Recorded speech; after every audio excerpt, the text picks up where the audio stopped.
Hello everyone, welcome to the Learning Capital. RCC के lecture को हम आगे कंटिन्यू करेंगे। लास्ट क्लास में हमने 1 वे स्लैब और 2 वे स्लैब की डिज़ाइन को सीखा था।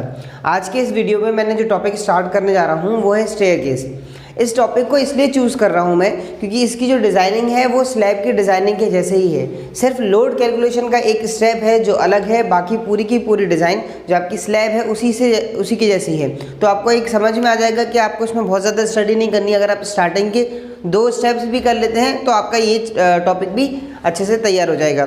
स्टार्ट करने से पहले मैं बोलना चाहूँगा, अगर आप पहली बार चैनल पे आए हैं, आप चैनल को सब्सक्राइब कर लीजिए और बेल आइकन को ज़रूर दबाइए ताकि आपको वीडियो की अपडेट्स मिलती रहें। तो चलिए स्टार्ट करते हैं स्टेयरकेस। देखते हैं स्टेयरकेस होता क्या है। जो हमारे घरों में सीढ़ियाँ होती हैं उसे हम बोलते हैं स्टेयरकेस। इस तरीके से अब स्टेयरकेस में देखिए 2 पोर्शन होते हैं, 2 कंपोनेंट होते हैं। एक होता है ये वर्टिकल पोर्शन और एक होता है ये हॉरिजॉन्टल पोर्शन।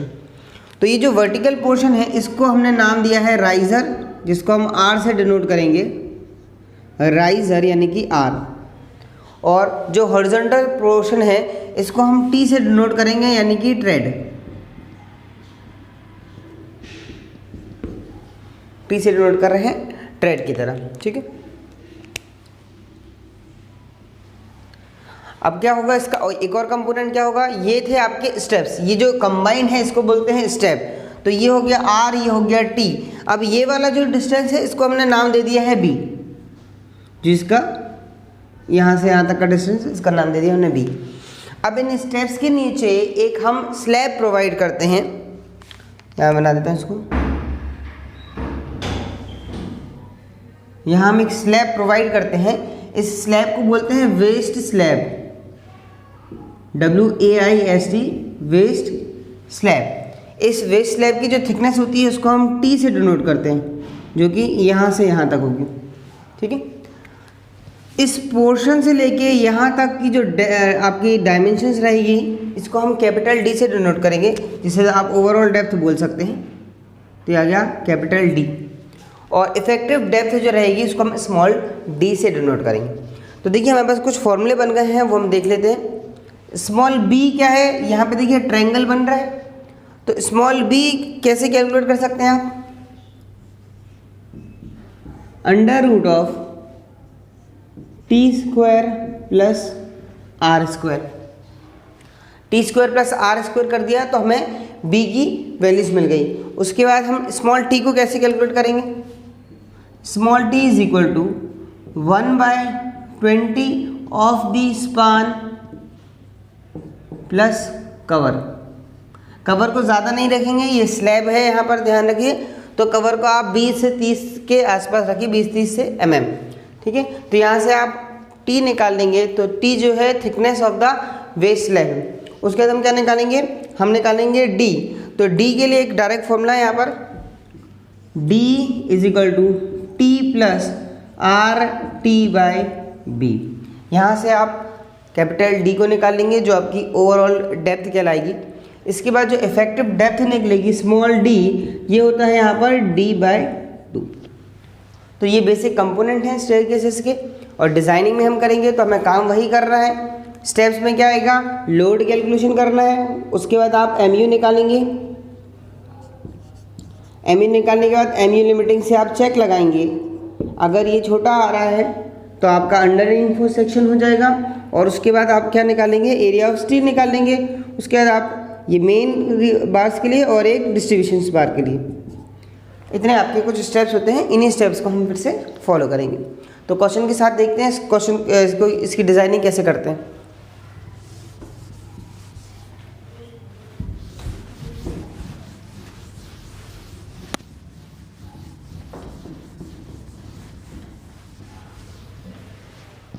क्वेश्चन देख लेते हैं इसका। A straight stair in a residential building is supported on walls at one side and by stringer beam on the other side. With a horizontal span of 1.2 meter. The riser are 150 mm and tread are 300 mm. Design the step using M20 and Fe415 steel take live load is equal to 3 kilonewton per meter square। ये हमारा question है। एक चीज़ मैं आपको बताना भूल गया, यहाँ पर जो वेस्ट स्लैब है, जो आपकी ये वेस्ट स्लैब थी, ये सपोर्टेड होती है काय पर, स्ट्रिंगर बीम पर। एक बीम होती है लास्ट में, इसको हम बोलते हैं स्ट्रिंगर बीम। एक तरफ वॉल पे सपोर्ट होती है और दूसरी तरफ आपकी स्ट्रिंगर बीम पर सपोर्ट होती है। ठीक है, तो यहाँ पर भी क्वेश्चन में इसने स्पेशली बोल दिया है कि एक तरफ वॉल से सपोर्ट है और दूसरी तरफ आपकी स्ट्रिंगर बीम से सपोर्टेड है। ठीक है, इस क्वेश्चन को हम सॉल्व करते हैं। क्या कर रहे हैं हम, सबसे पहले स्ट्रेट स्टेयरकेस देख रहे हैं। ठीक है, गिवन डाटा लिख लेते हैं। सबसे पहले गिवन डाटा में आपको क्या बोल रहा है, ट्रेड दिया है। ट्रेड यानी इसको मैं टी से डिनोट कर दूं और राइजर को हम कैसे डिनोट कर देंगे, आर से डिनोट कर देंगे। क्वेश्चन में ऑलरेडी गिवन है, ये है कितना, 300 mm और ये है कितना, 150 mm। अगर आपको कभी किसी क्वेश्चन में नहीं गिवन होता है तो आप यही वैल्यूज़ लेके यूज़ कर सकते हैं। उसके बाद बोल रहा है आपको स्पान दिया है, एल से डिनोट कर देंगे इसे हम 1.2 मीटर। इसके अलावा आपको मटेरियल्स दिए हुए हैं दोनों और आपको लाइव लोड की वैल्यू दी है। तो आपसे बोल दिया है Fe415 स्टील दिया है, यानी कि Fy की वैल्यू मिल गई।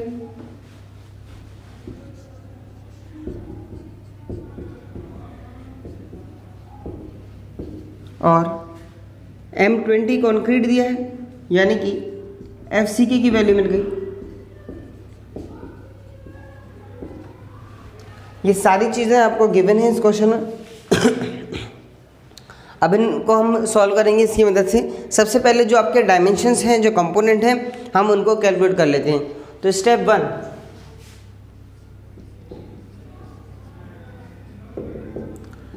1 है आपके डायमेंशंस, और चाहे तो आप कंपोनेंट भी लिख सकते हैं, डायमेंशंस ऑफ स्टेयरकेस। ठीक है, तो डायमेंशन ऑफ स्टेयरकेस में सबसे पहले हम क्या निकालेंगे, टी और आर तो आ चुका है। सबसे पहले हम निकालते हैं B. Small B is equal to under root T square plus R square. ठीक है, टी की वैल्यू हमें गिवन है 300 mm और आर की वैल्यू गिवन है 150 mm। तो ये वैल्यूज को हम यहाँ पुटअप कर देते हैं। ये आ गया कितना, 300 का स्क्वायर प्लस 150 का स्क्वायर। इस वैल्यू को आप सॉल्व कर लीजिए तो आपको b की वैल्यू मिल जाएगी। ये वैल्यू आती है आपकी समथिंग अराउंड 335। ठीक है, तो आप चाहे तो इतनी वैल्यूज़ को याद ही करके रख लीजिए, क्योंकि आपकी r और t अगर आप यही लेके चलेंगे तो b की वैल्यू हमेशा 335 mm ही आएगी।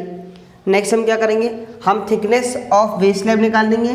t इज इक्वल टू, हमने अभी फॉर्मूला देखा था, 1/20 इंटू स्पान प्लस कवर। ठीक है, क्वेश्चन में आपको स्पान दिया है कितना, स्पान की वैल्यू दी हुई है 1200 mm, तो वो आप पुटअप कर दीजिए यहाँ से। तो यहाँ जाएगा 1/20 इंटू स्पान। अभी देखिए मैं यहाँ क्या रख रहा हूँ, mm में रख रहा हूँ। कवर की वैल्यू हम लिख लेते हैं 20, क्योंकि ये mm है इसलिए मैंने इसको mm में रखा है। अगर इसको मीटर में रखते हैं तो फिर कवर भी आपको मीटर में रखना पड़ता।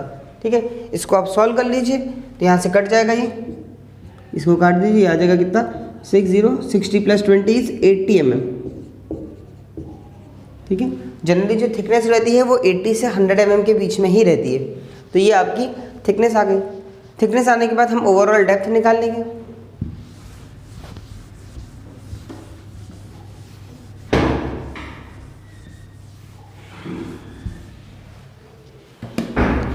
ओवरऑल डेप्थ यानी कि capital D is equal to आपका आ जाएगा small T plus R T upon B.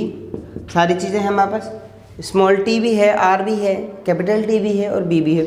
इन सारी वैल्यूज़ को हम रख देते हैं। ये आपका आ गया क्या, 80 mm प्लस आर की वैल्यू थी 150, टी की वैल्यू थी 300 और बी की वैल्यू थी 335। इसको आप सॉल्व कर लीजिए तो यहाँ से आपको टी की वैल्यू मिल जाएगी, ये आ रही है 214। ओवरऑल डेप्थ आ गई हमारी यहाँ पर। तो इसके बाद हम क्या करेंगे, इफेक्टिव डेप्थ निकालेंगे। Small D is equal to capital D divided by 2। तो यहाँ पर हम वैल्यू रख देते हैं, यह आ गया 214 डिवाइडेड बाई 2, यहाँ से जाएगा 107 mm। तो यहाँ पर देखिए हमने सारी चीज़ों को कैलकुलेट कर लिया। इसके बाद स्टेप 2 में हम क्या करेंगे, लोड कैलकुलेशन करेंगे।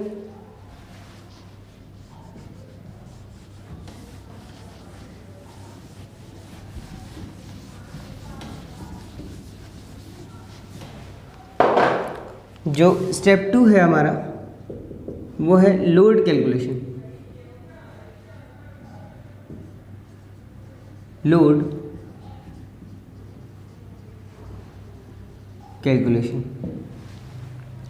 तो लोड कैलकुलेशन में हम क्या क्या करते हैं, हम डेड लोड निकालते हैं और लाइव लोड निकालते हैं। अभी हमारे पास देखिए क्या है, एक स्टेप है हमारे पास, ये एक स्टेप है इस तरीके से। तो इसका वेट निकालना है, उसके नीचे आपकी स्लैब आने वाली है, इसका वेट निकालना है। साथ ही साथ हमारे पास ऊपर जो लाइव लोड आएगा हम उसको भी कैलकुलेट करेंगे। और फ्लोर फिनिशेस भी हम लेंगे, अगर आप इस पर टाइल्स वगैरह लगा रहे हैं, प्लास्टर लगा रहे हैं, तो उसके लिए भी हम फ्लोर फिनिशेस को भी इंक्लूड करेंगे, या जिसे आप फिनिशिंग लोड भी कहते हैं। ठीक है, तो एक एक करके हम सारी चीज़ों को निकालते हैं। सबसे पहला स्टेप है इसका क्या, dead load of waste slab पर मीटर विड्थ ऑफ स्टेयर। क्या बोल रहा हूँ मैं, फर्स्ट है ये dead load of waste slab पर मीटर ऑफ विड्थ। इसको मैं W1 से डिनोट कर रहा हूँ। ठीक है, नोटेशन है, आप चाहें तो कुछ भी यूज़ कर सकते हैं। ठीक है, तो ये क्या है, वेस्ट स्लैब का डेड लोड हम निकाल रहे हैं, जिसको हमने W1 से डिनोट किया हुआ है। ये कैसे आ जाएगा, जैसा नॉर्मली हम निकालते हैं dead load, B into T into आपकी जो डेंसिटी होती है। अब यहाँ पे कंक्रीट है तो कंक्रीट की डेंसिटी कितनी होती है, 25। और ये इसकी यूनिट क्या होती है, किलो न्यूटन पर मीटर का क्यूब। इसलिए जो बी और टी की वैल्यू रखेंगे वो आप हमेशा मीटर में रखेंगे, तभी आपका W1 की वैल्यू निकल के आएगी। बी की वैल्यू कितनी है, 335, मीटर में कन्वर्ट कर दीजिए तो आ जाएगा 0.335 इंटू टी की वैल्यू कितनी थी, टी की वैल्यू आपकी आई थी 80 mm। तो 80 को 1000 से डिवाइड कर दीजिए, आ जाएगा 0.08 इंटू 25। इसको आप कैलकुलेट कर लीजिए तो W1 की आपको वैल्यू निकल के आ जाएगी, यार ये 0.67 किलो न्यूटन पर मीटर। ठीक है, ये स्मॉल w है, यानी कि जो यूनिट जो आपकी इंटेंसिटी होती है वो किलो न्यूटन पर मीटर में रहती है, इसलिए स्मॉल w। ठीक है, सेकंड क्या निकालेंगे, हम स्टेप का वेट निकालेंगे।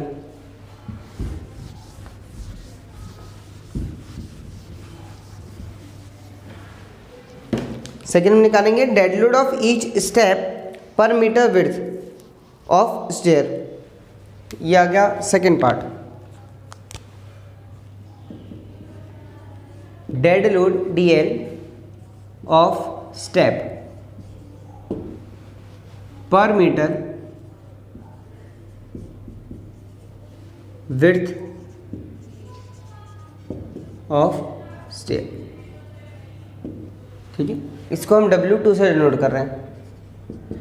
ठीक है, मैंने यहाँ W1 यूज़ किया था तो अभी मैंने यहाँ इसको W2 यूज़ कर दिया। नोटेशन है, कुछ भी आप रख सकते हैं। अब इसको हम कैसे कैलकुलेट करेंगे, स्टेयर की बात कर रहे हैं तो स्टेयर आपका ट्रायंगुलर शेप का होता है। अभी मैंने देखा इस तरीके का, ये हो गया T और ये हो गया R।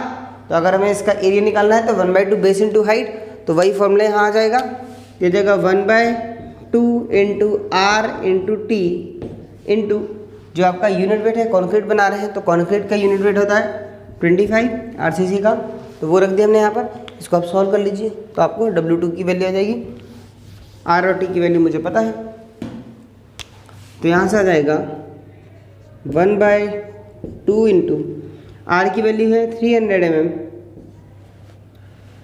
ये क्या है, मीटर में दिया है। तो यहाँ पे जो वैल्यू रखेंगे वो हम कहाँ में रखेंगे, मीटर में। तो 300 यहाँ रख के अपन क्या रखेंगे, 0.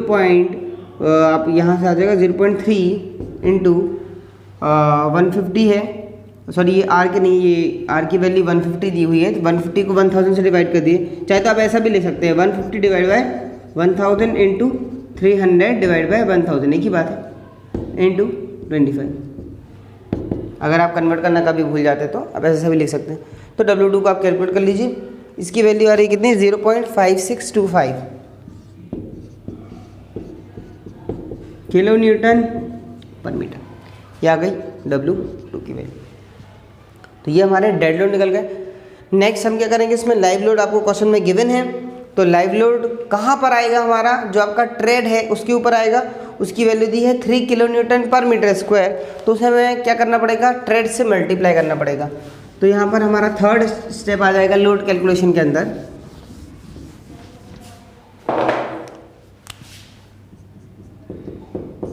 ठीक है, थर्ड है हमारा क्या, लाइव लोड।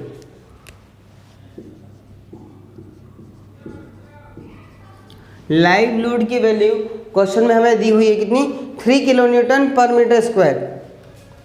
तो 3 किलो न्यूटन पर मीटर स्क्वायर में दी थी, और हमें क्या करना है, लाइव लोड मतलब जैसे हम हैं या कोई आदमी जो चल रहा है स्टेप्स के ऊपर, वो लाइव लोड में इंक्लूड होगा। तो वो काय से मल्टीप्लाई करेंगे, जो आपकी ट्रेड की वैल्यू रहेगी, यानी कि 0.3, ये क्या है आपकी ट्रेड की वैल्यू है, इससे हम मल्टीप्लाई करेंगे तो ये वैल्यू मिल जाएगी आपको कितनी, 0.9 किलो न्यूटन पर मीटर। तो ये हमारा लाइव लोड आ गया।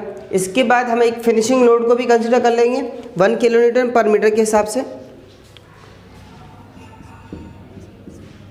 फिनिशिंग लोड ये क्वेश्चन में नहीं गिवन था, तो हम इसे एज्यूम कर रहे हैं, at the rate 1 kilo Newton पर मीटर स्क्वायर। ये हमने क्या किया है, एज्यूम किया है, क्योंकि क्वेश्चन में गिवन नहीं था। क्वेश्चन में होता तो हम वैसे ही रख देते। तो अगर हम इसको कैलकुलेट करना चाहें तो कितना आ जाएगा, ये 1 इंटू, अब फिनिशिंग लोड भी कहाँ आएगा, ट्रेड पे, तो उसमें मल्टीप्लाई कर दी 0.3, तो ये आ जाएगा 0.3 किलो न्यूटन पर मीटर। इसको हम नाम देते हैं W3 और इसको हम नाम देते हैं W4। तो इस तरह से हमारे चारों लोड आ गए, इन सब को हम सम कर देंगे तो हमें टोटल लोड की वैल्यू मिल जाएगी। तो मैं यहीं पे कर देता हूँ उनका सम।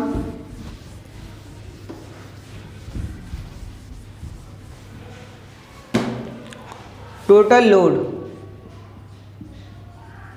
लोड या हम कह सकते हैं टोटल वर्किंग लोड भी कह सकते हैं ना, आप चाहते हैं, हाँ ऐसा लिख लीजिए, total working load. Total working load is equal to क्या हो जाएगा यहाँ, W1 plus W2 plus W3 plus W4। W1 की वैल्यू कितनी आई थी, 0.67 प्लस W2 की वैल्यू थी 0.5625 प्लस W3 की वैल्यू कितनी है 0.9, तो मैं यहाँ लिख देता हूँ प्लस का 0.9 प्लस W4 की वैल्यू कितनी है 0.3। इन सबको हम सम करेंगे और इस चीज़ को मैं बोल दूंगा स्मॉल w अकेला, है ना। 1 2 3 4 नहीं करना, 1 2 3 4 हमने ऑलरेडी कर लिया था। तो इस पूरे लोड को मैं w से डिनोट करूँगा। तो ये वैल्यू जब आप सम करेंगे तो ये वैल्यू समथिंग आ रही है कितनी, 2.43।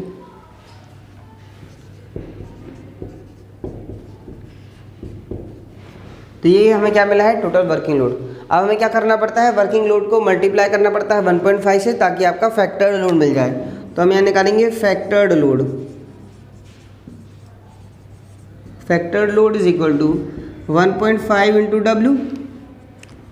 इसको हम किससे डिनोट करेंगे, WU से।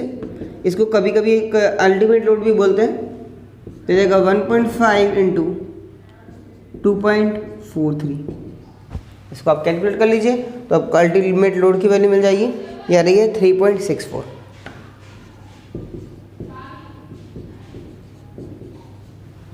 देखिए यहाँ तक हमने जो भी स्टेप्स करे हैं, यही स्टेप्स थोड़े से अलग हैं। अब इसके बाद क्या होगा, हमारा WU आ गया। अब हम क्या करेंगे, मोमेंट निकालेंगे, AST निकालेंगे और स्पेसिंग निकालेंगे, तो आपका क्वेश्चन खत्म है।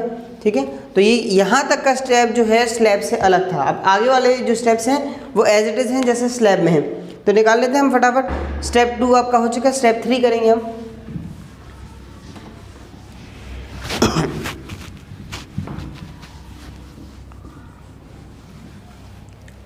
स्टेप हमारा ये हो जाएगा 3।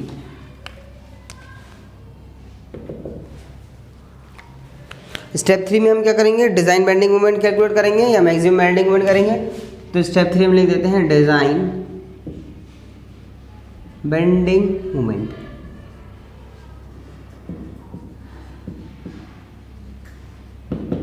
ठीक है, जिसको आप क्या से नोट करेंगे, एम यू से करेंगे।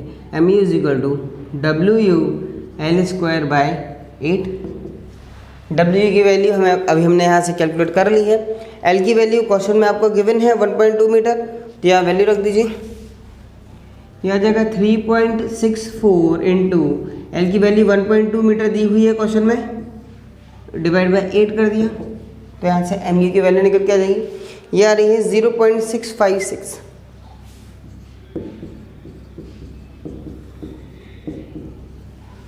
0.656 हमारा एम यू की वैल्यू आ गई है। अब एम यू आ जाने के बाद हम क्या करेंगे, चेक फॉर सेक्शन लगाएंगे। तो स्टेप 4 हो जाएगा यहाँ पर। स्टेप 4 क्या हो जाएगा आपका, check for section. Check for section. Check for section के लिए हमें क्या करना है, हमें एम यू लिमिटिंग को कैलकुलेट करना है। तो हम निकाल लेते हैं एम यू लिमिटिंग। क्वेश्चन में क्या गिवन है आपके पास, Fe4n5 दिया है, तो हम डायरेक्ट फॉर्मूला यूज़ कर सकते हैं। अब तो आपको ये याद ही हो गया होगा। अगर किसी को ये नहीं पता है तो आप प्रीवियस वीडियो में जाकर देख लीजिए। 0.138 FC के बी डी स्क्वायर, ये केवल एप्लीकेबल होता है Fe4n5 के लिए। ठीक है, जिसे ये नहीं पता है तो आप लास्ट वीडियो में जाकर ज़रूर देख लीजिए, या आरसीसी की प्लेलिस्ट में जाएंगे तो आपको ये डिराइव किया हुआ है, मैंने आपको बताया है कैसे आता है ये। तो यहाँ पर अपन सारी वैल्यूज रख देते हैं। ये जाएगा 0.138 इंटू 20 इंटू बी। ध्यान दीजिएगा अब यहाँ पर बी की वैल्यू क्या देनी है ना। स्लैब में हम रखते थे 1 मीटर, पर यहाँ पर बी एक अलग हमने निकाला हुआ है, हमें वही रखनी है। तो बी क्या है 335 और डी की वैल्यू कितनी है 107। इसको हम कैलकुलेट कर लेते हैं तो हमारा एम यू लिमिटिंग निकल आएगा। ये आ रही है वैल्यू 10.58 इंटू 10⁵ न्यूटन mm, या फिर 10.58 किलो न्यूटन मीटर। ठीक है, ये जो वैल्यू होती है 10⁶ न्यूटन mm, इसको हम लिख सकते हैं क्या, किलो न्यूटन मीटर। अब क्या करना है हमें इसके साथ इसको कंपेयर करना है। तो कौन सा बड़ा है यहाँ पर, ये बड़ा है, ये छोटा है, यानी कि एम यू जो है is less than M U limiting. आपका अंडर रीइंफोर्स्ड सेक्शन मिल गया हमें।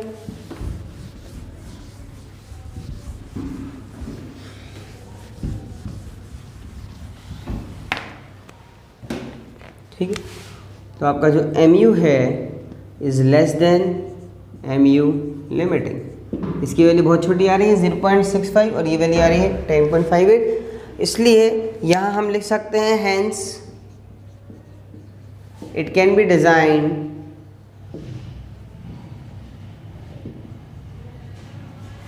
डिजाइन्ड एज अंडर रीइंफोर्स्ड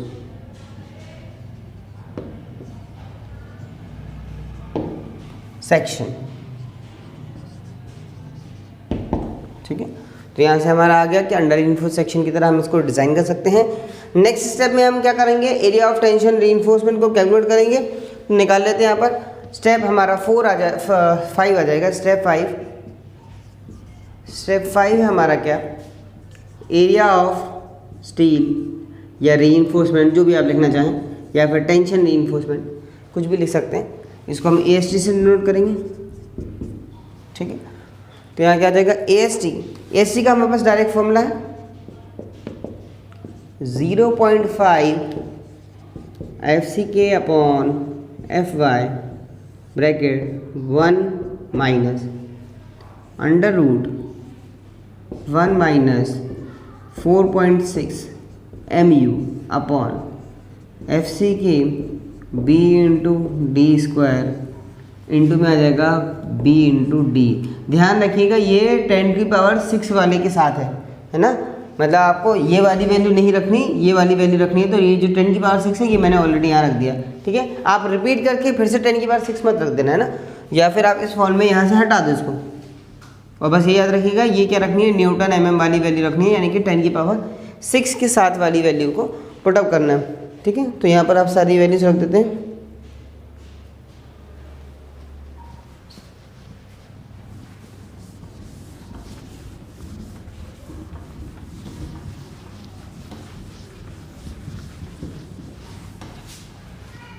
तो एरिया ऑफ स्टील निकालने के लिए हम सारी वैल्यू को रख देते हैं, हमारे पास सब कुछ है।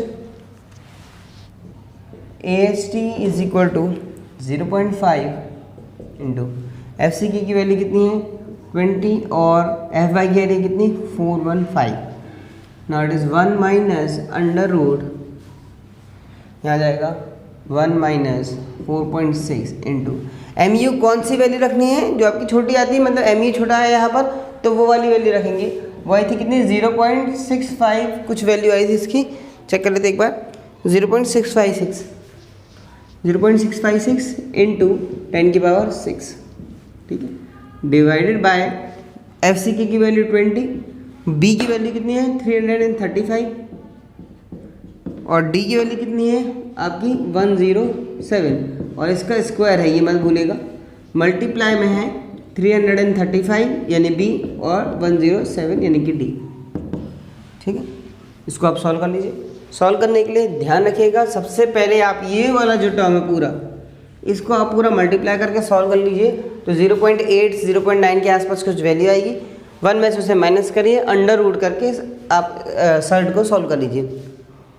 फिर आप डायरेक्ट मल्टीप्लाई करिएगा तो आपको एरिया ऑफ स्टील कैलकुलेट होके आ जाएगा। ठीक है, तो ये वैल्यू आ रही है 17.17। तो ये आपका एरिया ऑफ स्टील आ चुका है यहाँ पर। अब हम एरिया ऑफ स्टील का चेक लगाएंगे कि AST minimum is equal to होता है आपका 0.12% of B into D, 0.12% of B into D, तो जाएगा 0.12 अपॉन 100 इंटू 335 इंटू 107। इसको आप कैलकुलेट कर लीजिए, तो मिनिमम एरिया ऑफ स्टील निकल के आ जाएगा। ये आ रहा है 43 मान लीजिए 43 mm²। अब देखिए, अगर आप एक बार प्रोवाइड करेंगे 8 mm का, तो उसका एरिया ही थोड़ा इससे ज़्यादा निकल के जाता है। एक चीज़ और यहाँ देखिए, AST कम आ रहा है और मिनिमम AST ज़्यादा आ रहा है, यानी कि हम ये प्रोवाइड करेंगे। ठीक है,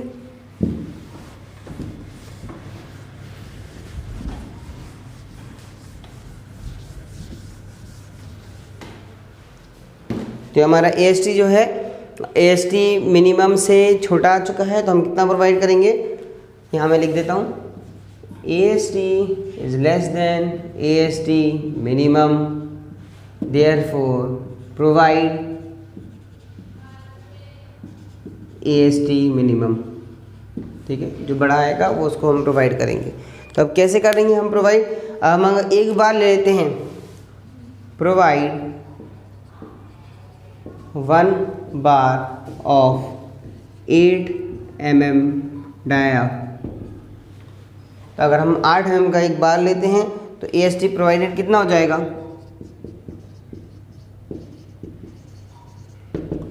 π/4 इंटू 8 का स्क्वायर। तो ये आपका एरिया ऑफ स्टील प्रोवाइडेड आ जाएगा। इसकी वैल्यू आती है 50 mm², यानी कि हर स्टेप में आपको एक बार प्रोवाइड करना है 8 mm का। ये आपका एरिया ऑफ स्टील निकल के आया है। ठीक है, नेक्स्ट करेंगे हम डिस्ट्रीब्यूशन स्टील। इसी एरिया ऑफ स्टील के अंदर ही मैं इस स्टेप को डाल देता हूँ, डिस्ट्रीब्यूशन स्टील निकल के आ जाएगा उसमें।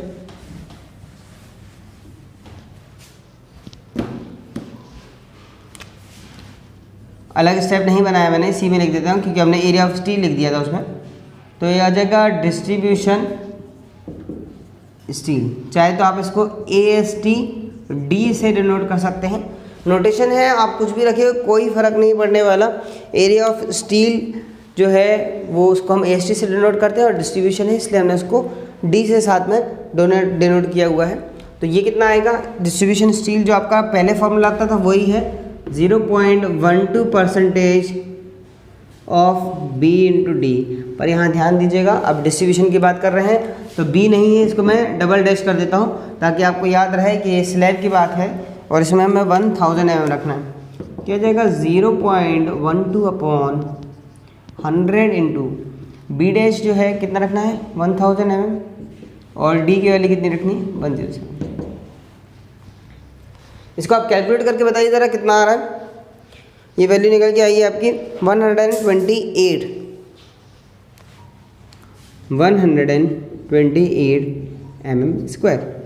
जब आप लेक्चर देख रहे हैं तो आप साथ में कॉपी रखिए और आप तुरंत में कैलकुलेशन करते जाइए, अलग से आपको पढ़ने की कोई ज़रूरत नहीं पड़ेगी। तो एरिया ऑफ डिस्ट्रीब्यूशन स्टील निकल के आ चुका है हमारा।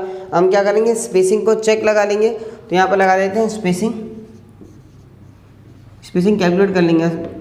तो स्पेसिंग कैलकुलेट करने के लिए हम क्या करते हैं, यूजिंग एक आप बार यूज़ कर लीजिए कि कितनी बार का आप रॉड यूज़ करने वाले हैं। तो हमने यूज़ कर लिया 8 mm यूजिंग 8 mm बार का के लिए, डिस्ट्रीब्यूशन बार के लिए। स्पेसिंग का फॉर्मूला क्या होता है, 1 बार का एरिया डिवाइड बाय AST। यहाँ आ जाएगा, इसको मिटा के ऊपर लिख देता हूँ।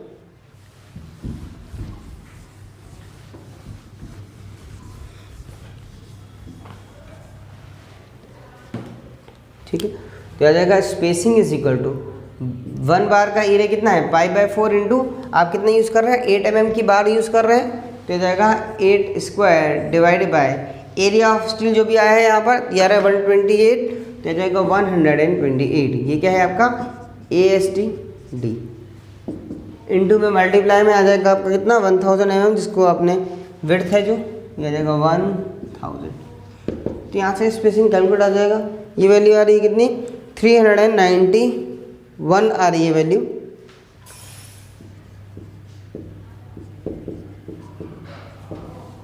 ठीक है, पर हमें पता है कि स्पेसिंग कभी भी आपकी 300 से बड़ी नहीं हो सकती, तो हम 300 ही प्रोवाइड करेंगे। Therefore provide spacing of